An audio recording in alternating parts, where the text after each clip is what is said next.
Okay, what's up, everybody? Good morning. Welcome to a hump day edition of Morning Scone, presented by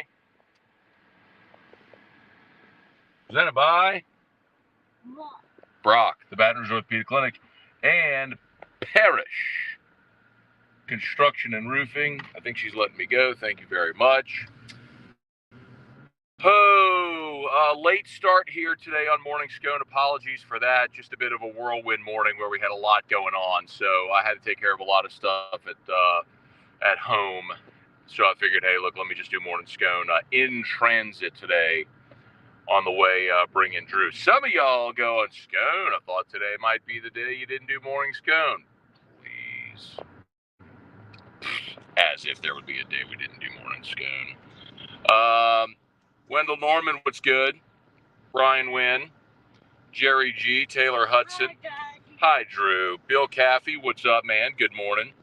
Jeff, what up, my dude? Jason H, good morning. Kelly Gross, appreciate y'all for being there as always. Bubba Smith, what up? Okay, so what I have there in the description is about Wesley Walker.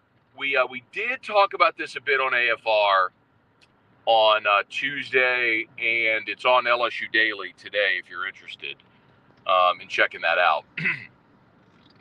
So Wesley Walker is a defensive back that LSU is going to bring in, a portal defensive back that LSU is going to bring in next week for a visit. And it's an interesting story. By the way, we're at a little bit of a stop, so I can look here. Tiger Diver, what's good? Cajun Country, good morning. Jerry G, yep, schedule release tonight. Going to get to that. What? Go to sway. Drew likes to kind of be the backseat driver back there. Go this way. Go that way. Go this way, that way. He tells me which way to go. Excuse me. Although he doesn't quite understand left and right yet, but whenever I say, hey, you want to go this way? And so I think he just thinks left and right or this and that. You know what I mean? Hey, we're going to go this way. He goes, oh, this way, this way. So we're coming up to goes, go this way. Anyway. So back to Wesley Walker. So Wesley Walker signed with Georgia Tech in 2019, redshirted. 20 was the COVID year, played at Georgia Tech in 21, transferred to Tennessee, played at Tennessee in 22. Last year at Tennessee, started 10 games at safety, got hurt, missed the last 2 games of the year, but he became a starter in their secondary last year. So he transferred to Louisville for the spring and went through spring at Louisville and then hit the portal again, which that's the interesting thing because that's starting to become, I don't want to say it's common, but it's becoming more common. Like, you know, we saw that with Joe Cryer. Oh, the interstate is dead stopped. Woosah. I need to take a minute and remind everybody how much I hate Baton Rouge traffic. And as a result of hating Baton Rouge traffic, what it really means is I hate the inner workings of this city because we are so backwards and so behind with our infrastructure, with everything that matters, that things like this happen. And on this day of all days, when I had so much going on at the house and I have a very, very, very important 9 o'clock meeting at Guarantee, here I am sitting on an exit, on an entrance ramp, not moving. Can't control it, just got to breathe, just make it through. I mean, what happened? Like, are we moving a house? Is that what was happening? Are we moving a flipping house down I-10 at 8:20 in the morning? Is that why? Or did we close the interstate, one of the largest arteries in this country, which literally runs the width of our country from Florida to California? I mean, literally from sea to shining sea, Atlantic to Pacific, I-10 runs. Get on I-10 in Florida, it'll dump you right off in the Pacific Ocean. I mean, and yet our city is the one spot in the whole flipping country where Interstate 10 goes down to one lane. I mean, tell me how brilliant we are here. I know y'all don't need this negativity in your morning. I apologize.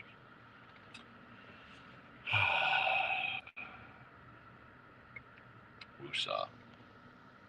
Good morning, Matt. Did E-Rock flood the closet again? No, she did not. It was just a morning where, so I've mentioned to y'all before that that Mimi was in the hospital. She's home, thankfully, doing better. But, you know, Mimi would pick up Drew from school every day. So now as a result, and then she would go to our house first and like make his afternoon backpack and like clean up some stuff and do some laundry while she was at the house. And so now without her doing that, our schedules have flipped a bit. So like I've had to compress my day and then go pick up Drew and bring Drew to Eric and then go back to Guarantee. So I have this 9 o'clock meeting, I have a 10 o'clock meeting, I have an 11 o'clock meeting. Somewhere I have to prep and I have to pick up Drew at 1 o'clock, then get him to Erica. So I have to go to Broadmoor Baptist at St. Lillian to pick up Drew, bring him all the way to St. Jude, then get all the way back downtown. So that's another hour out of the middle of my day. So I have no idea what I'm going to talk about on AFR today and how I'm going to find time to prep it. And meanwhile, the very important meeting I have at 9 a.m., I'm just sitting on the flipping interstate. I know none of you need this negativity in your life, and I apologize for that. I'm just being very candid with you. I hate everything. I hate this town. I hate everything about it. Let me rephrase that. I don't hate this town. I don't hate Baton Rouge. I hate this part of Baton Rouge. I love the people of Baton Rouge. I love the culture. I love everything about where we live and why we live, our family, our friends. But like our leadership in this city fails us so many times, over and over. And before anybody jumps and says it's a Democrat thing, it didn't matter who the mayor was. It doesn't matter if it's a Republican or Democrat, male or female, like mayor, governor, it doesn't matter. They all fail. All of them. All of them. Our whole state.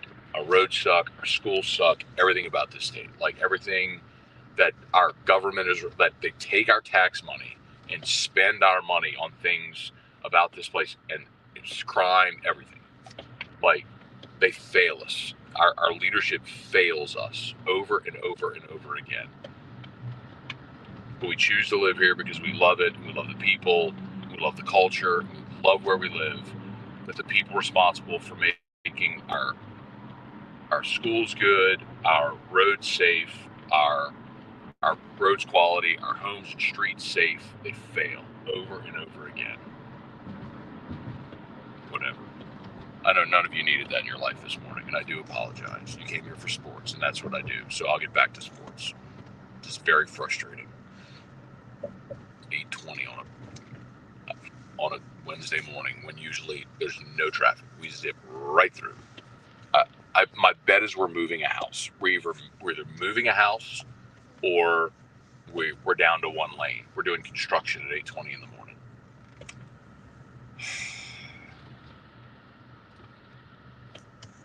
Whatever. Okay.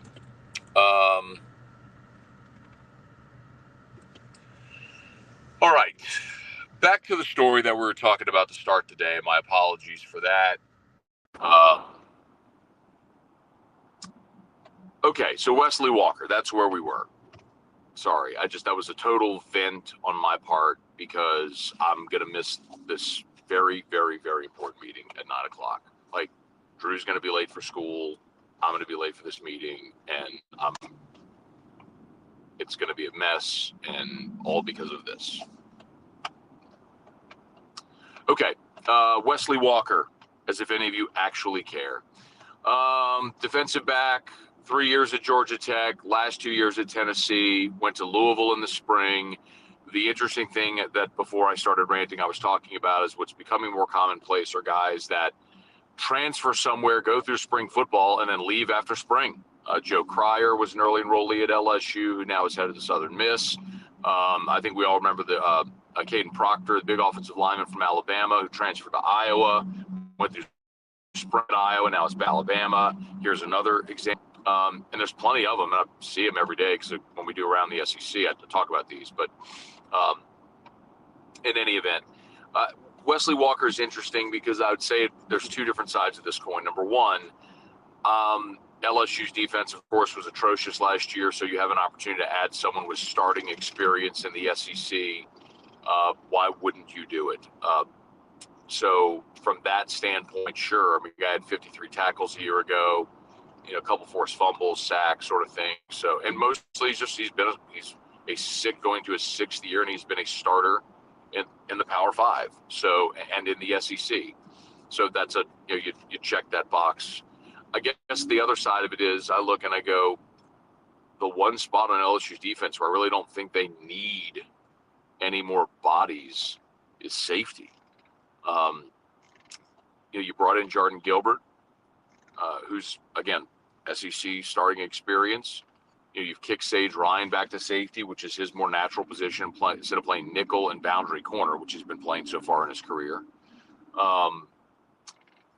You've got Major Burns back, and in Blake Baker's defense, they've got the star position, which plays him closer to the line, which is more Major Burns' natural ability. Come downhill, help against the run, be physical.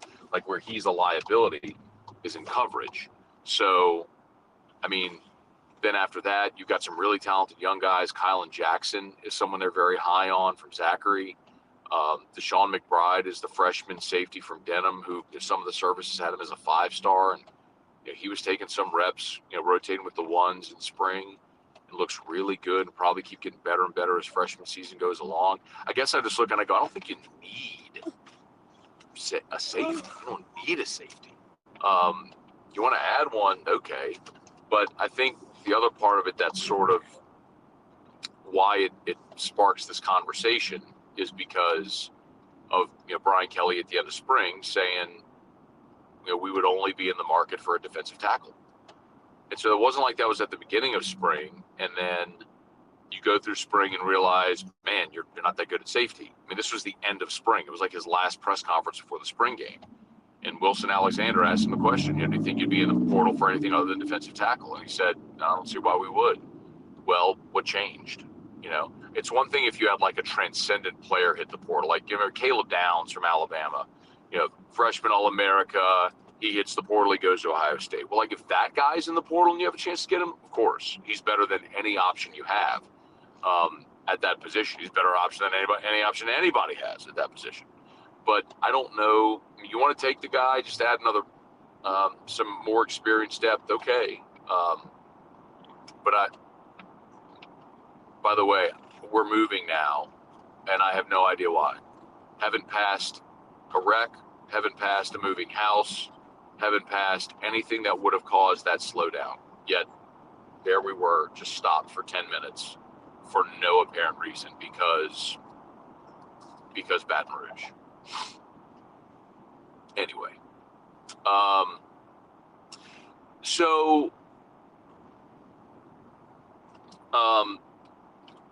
I'll be interested to see what happens with Wesley Walker if they take him. And again, you have the spots, right? I think they're either 82 or 83 scholarship players. So you got 2 or 3 spots available. If there's a player you want to take. But to be very honest with you, I'm way more excited about watching Kylan Jackson and Deshaun McBride and those guys develop. I'm way more, because I think they got a much higher ceiling. Like I think Deshaun McBride could be, an all SEC player, and I'll tell you my first comp when I saw him on the practice field in spring. The first thing I thought was Eric Reed. And I'm not telling you he's going to be Eric Reed. I'm not telling you he's going to be an All-American or first-round draft pick or any of that stuff. I'm just saying when I saw him play safety, I was like, that's what it looked like watching Eric Reed when he was a freshman here. The size, the physicality, like that's just what it looked like. And so that gets you excited to say, man, you have some real upside there. I'd rather get that guy reps to see what his potential upside is than bring in kind of a journeyman who's got a lot of experience, but does it really make you immediately day one better? Same thing on the defensive line. Last year you needed numbers. Remember, like last year, especially at corner, last year, and I forgot Austin Osbury as well. You brought in Austin Osbury via the portal at safety as well. Last year, you had to get numbers at corner. BK came here, and the only cornerbacks you had were LaTerrence Welch and was it Radarius Jones, I think? And so they had to go and hammer the portal, and so they did, and they brought in Mekhi Garner and Jark Bernard-Converse, and they hit on those guys. Well, those were all one-year guys, and so when they left, then you were, Eli Ricks had transferred out, Dwight McGlothern had transferred out. When all those guys leave, then you're stuck again without numbers. So last year, they signed 4 cornerbacks in the portal last year, y'all. They signed Denver Harris and Deuce Chestnut and J.K. Johnson and Zy Alexander. They had to, and then on top of that, you had Stamps and Toviano, Jeremiah Hughes. You moved Sage Ryan to corner. Like, they were desperate for numbers at corner last year, so they went and signed 4 of them in the portal. Like, you had to go get numbers. It didn't matter experience or not. Experience like Chestnut and Alexander, upside like Denver Harris, J.K. Johnson. But either way, the point being, it's amazing. There's nobody on the street. What in the world did we stop for? I mean, there was nobody. Essen, smooth sailing, nothing now. Like, why did we stop for 10 minutes? I just lost my train of thought again. Anyway, you needed numbers last year, and you just didn't hit, right? I mean, Denver Harris and Deuce Chestnut were whiffs. J.K. Johnson got hurt. Zy Alexander was good, but then, tore his ACL in that last play of the first half against Army. So, anyway, all right, I'm at a red light, so I can say some good words. Dustin Bilello, good morning. Kelly Chris, it's Scone for governor. I'll pass, Kelly. Thank you. Remember the emergency plane landing on I-10 back in 2019? I do remember that. Cajun Country, it's really a brotherhood on this channel. That's why we all come back. Thank you, man. I appreciate it. And I feel the same way. I mean, I tell people this a lot. It's like, you all start your day with me, but go.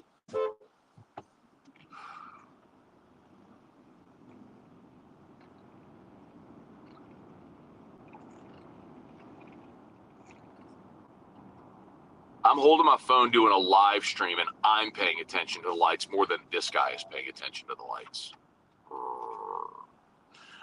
Tim Gotro, Aaron Hornsby, Woodoop. No, that's what I was saying, Sean. So people say all the time, I start my day with you every day. I'm like, you do, but I start my day with you too every day.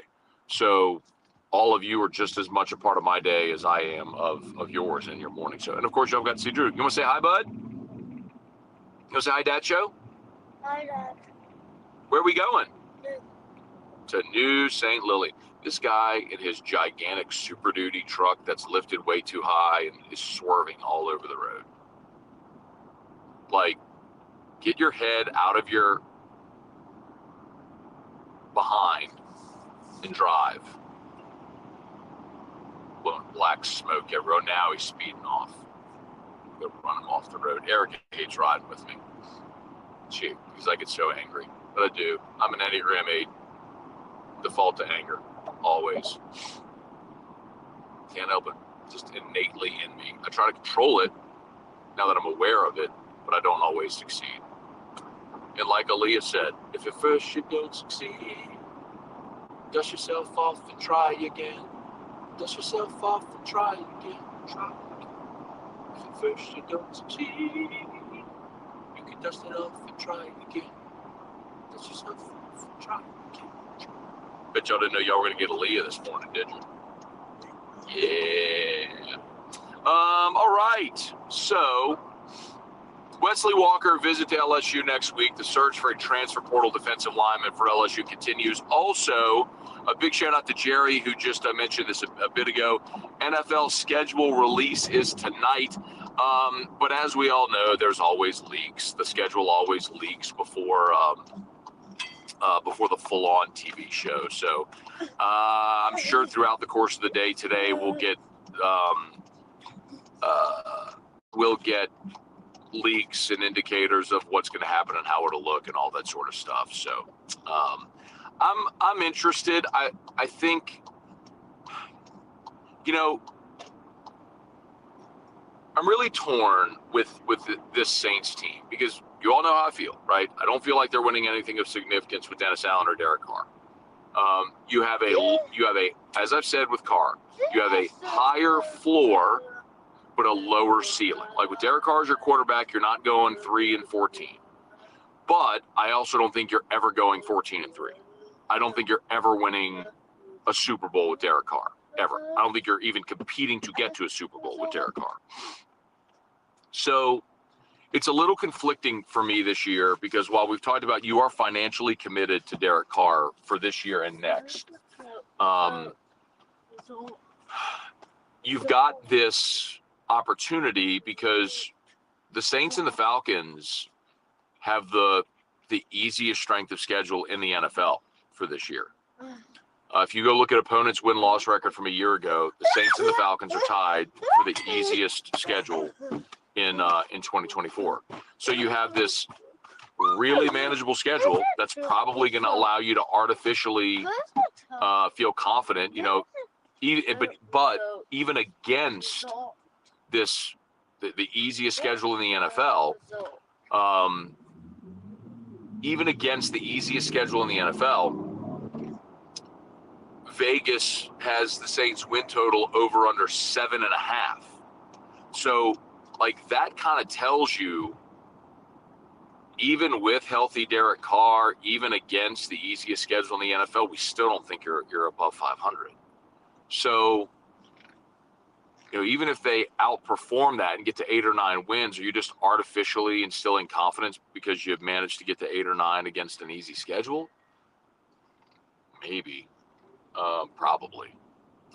But I don't know, man. I'll never cheer against my team. I know people always say it's better if they lose and tank and whatever. I'm never going to cheer for that, ever. I always want my team to win and to go to the playoffs because we've seen it before. I mean, we talked about it last year. The Giants in 2007 were a 9-7 football team, got a wild card berth, ended up getting hot through the postseason and beat the 18-0 New England Patriots and won a Super Bowl. So, I mean, everybody's a pro and it's the any given Sunday adage. I'm not telling you that that's common or likely or probable, but is it plausible? Like, can it happen? Yes, it's happened before where a wild card team beat literally the greatest NFL team ever. So in the Super Bowl. So yeah, it can happen. I don't think it will, but I'll always cheer for that because that's way more fun than saying, hey, let's go lose so we can get a new coach and a new quarterback. I'd ask Giants fans, would you rather that Super Bowl in 2007, or would you rather have had them tank so they fired Tom Coughlin and got rid of Eli? You know the answer. So anyway.